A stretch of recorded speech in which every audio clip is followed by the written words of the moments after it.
Can a person survive a nuclear explosion? My name is Albert Einstein, and today we are diving into one of the most terrifying and fascinating questions in human history.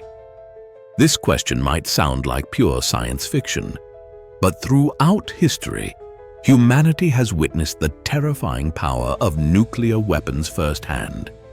From the bombings of Hiroshima and Nagasaki to the height of the Cold War, the world has lived under the shadow of nuclear devastation. And even today, the threat still exists. Imagine for a moment standing miles away from the epicenter of a nuclear blast. What happens next? A blinding flash, a shock wave that flattens everything in its path, a firestorm consuming entire cities. But beyond the explosion itself, there's something even more dangerous: radiation.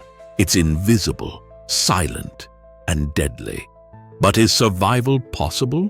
Under the right circumstances, with the right knowledge, the answer may surprise you. Before we dive into that, let me ask you, do you know what actually happens when a nuclear bomb detonates? What are the real consequences for people, buildings, and the environment?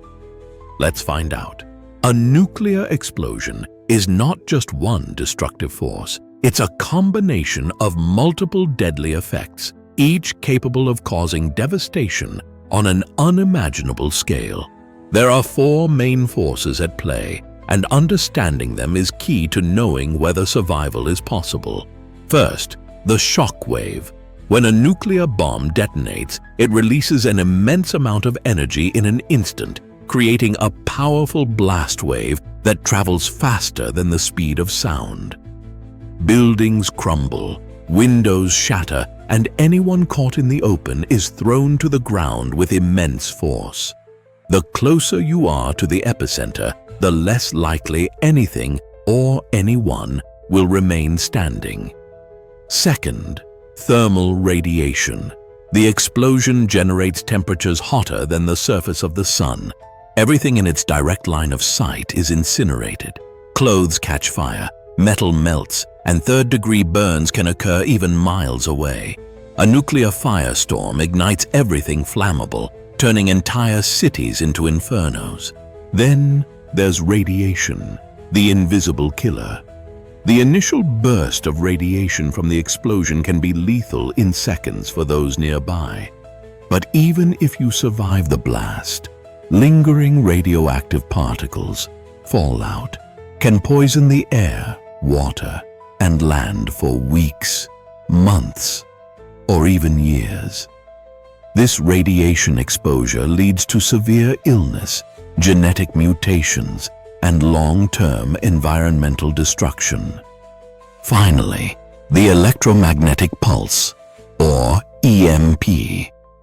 This high-energy burst disables electronics across vast distances, shutting down communication networks, power grids, and anything reliant on modern technology.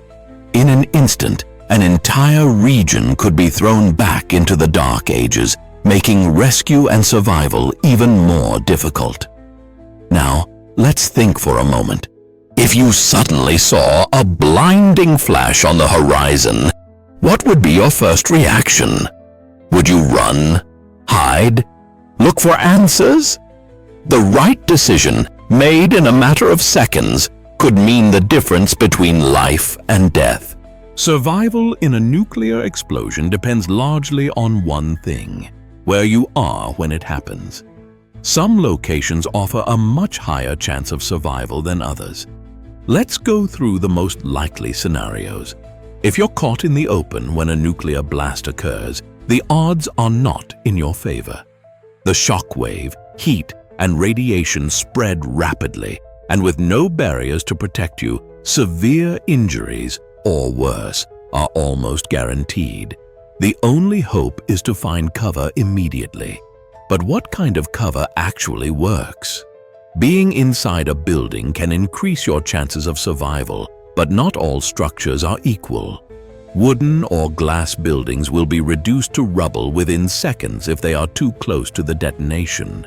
However, reinforced concrete buildings, especially those with minimal windows, can provide some level of protection.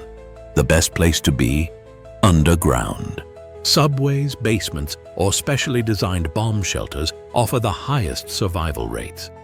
The deeper you are below ground, the better your chances of avoiding the blast wave, thermal radiation, and immediate radiation exposure. Even in Hiroshima and Nagasaki, some people survived simply because they were in well-protected areas, like the reinforced stairwells of concrete buildings or underground structures. History provides real examples of survival against the odds. In Hiroshima, a group of people inside a bank vault walked out alive, even though the rest of the building was destroyed. In Nagasaki, some who took shelter behind thick concrete walls avoided the worst effects of the explosion.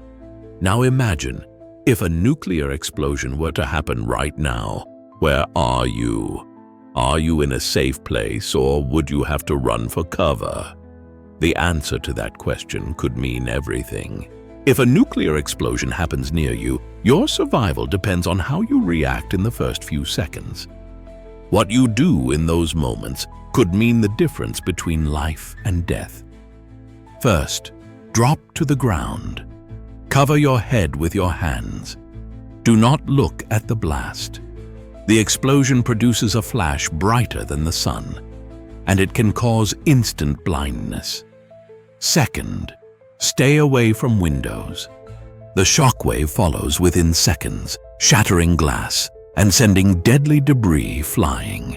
If you're near a window, get down immediately, covering your head. Third, find shelter. You have less than 2 minutes before the radioactive fallout begins to descend. If you're outside, move toward the nearest building as quickly as possible. If you're already inside, get to the lowest and most central part of the building, away from windows and doors.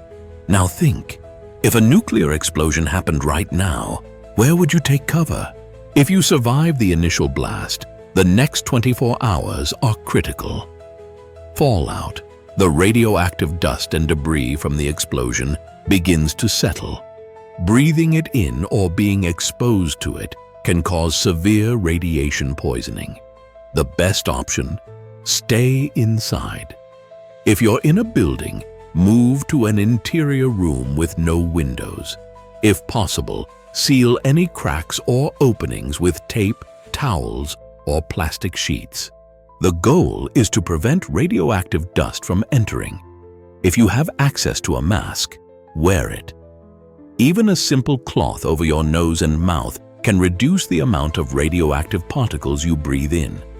Water and food inside sealed containers are safe to consume.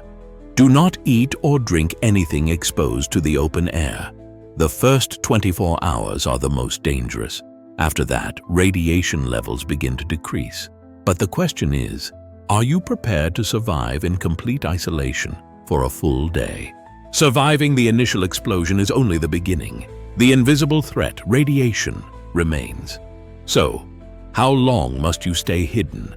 The first 48 hours are the most dangerous. Radiation levels are extremely high, and exposure can be fatal. Leaving shelter during this period could mean deadly radiation poisoning. After 2 weeks, radiation levels drop significantly by about 99%. At this point, short trips outside may be possible, but only with proper protection. However, complete decay of radioactive elements takes decades. Some areas may remain uninhabitable for generations.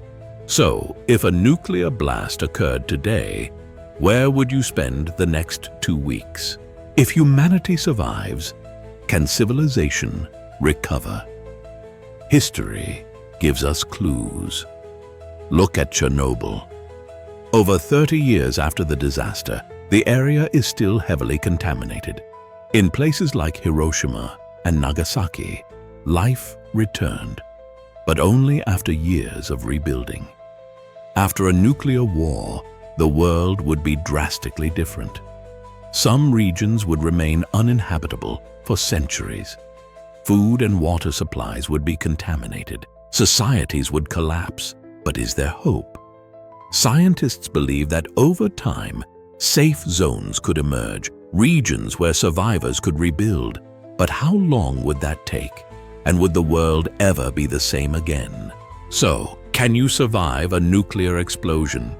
Yes, it's possible, but only if you know what to do.